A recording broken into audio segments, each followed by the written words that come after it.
اور اگر کوئی مشرک تم سے پناہ کا خواستگار ہو تو اس کو پناہ دے دو یہاں تک کہ وہ کلام اللہ کو سننے لگے، پھر اس کو امن کی جگہ واپس پہنچا دو، اس لیے کہ یہ بے خبر لوگ ہیں۔ بھلا مشرکوں کے لیے جنہوں نے عہد توڑ ڈالا، اللہ اور اس کے رسول کے نزدیک عہد کیسے قائم رہ سکتا ہے؟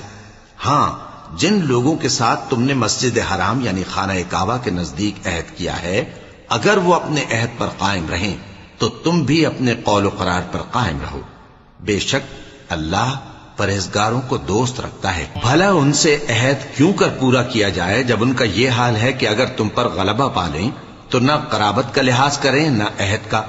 یہ منہ سے تو تمہیں خوش کر دیتی ہیں لیکن ان کے دل ان باتوں کو قبول نہیں کرتے اور ان میں اکثر نافرمان ہیں۔ یہ اللہ کی آیتوں کے عوض تھوڑا سا فائدہ حاصل کرتے اور لوگوں کو اللہ کے رستے سے روکتے ہیں۔ کچھ شک نہیں